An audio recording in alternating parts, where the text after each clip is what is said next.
Bismillahirrahmanirrahim. Assalamu alaikum wa rahmatullahi wa barakatuh. Bonjour à tous. Aujourd'hui, je vais vous lire le texte de la page 18 du livre scolaire de français de première année secondaire qui s'intitule Le langage de l'image et je vais vous donner un exemple de résumé. Le langage de l'image. L'image, preuve apparemment tangible de la réalité, est bien souvent trompeuse. On peut lui faire dire facilement le contraire de la vérité fixée sur la pellicule au moment de la prise de vue, qui est déjà un choix, une limitation. Le traitement de la photographie va rendre multiples les significations possibles d'un même document. 3 techniques principales sont à retenir.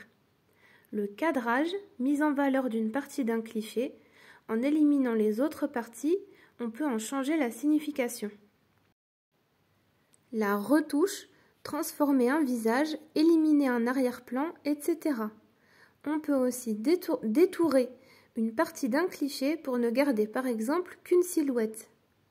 La légende, les exemples abondent de photographies d'agence publiées dans différents quotidiens le même jour et dont les légendes transforment radicalement la signification.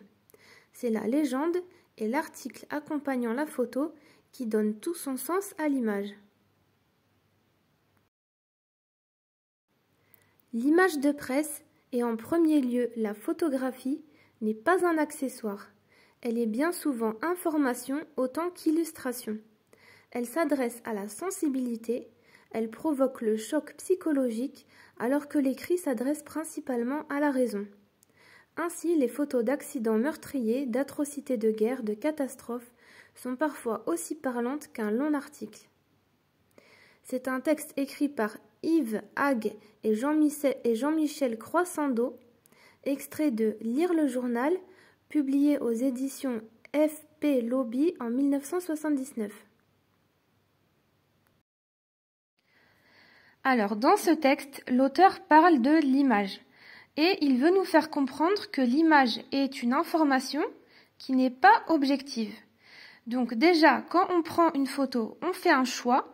On choisit ce qu'on prend en photo et ensuite on va traiter la photographie d'une certaine manière qui va transformer l'information.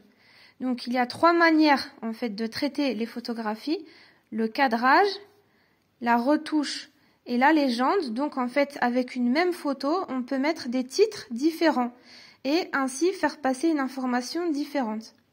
Et l'auteur nous dit que l'image de presse, c'est-à-dire les images qui se trouvent dans les journaux, transmettent une information autant qu'un texte. Donc ce ne sont pas de simples illustrations. Alors ici, le texte est divisé en 3 parties qui ne sont pas exactement des paragraphes. Donc la première partie commence avec l'image jusqu'à document. La deuxième partie commence à 3 jusqu'à à l'image. Et la dernière partie est le dernier paragraphe qui commence avec l'image de presse jusqu'à un long article. Alors, pour pouvoir faire le résumé, vous devez déjà trouver l'idée principale de chaque partie.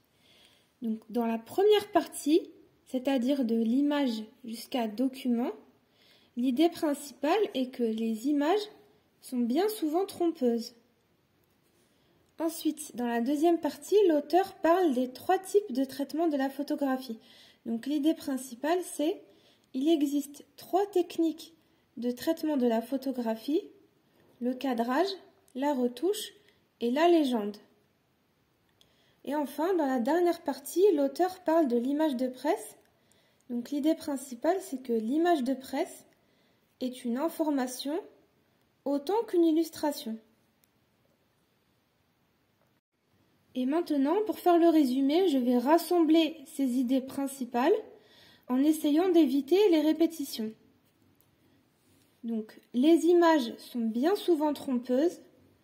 On peut leur faire dire le contraire de la réalité grâce à 3 techniques principales, le cadrage, la retouche et la légende.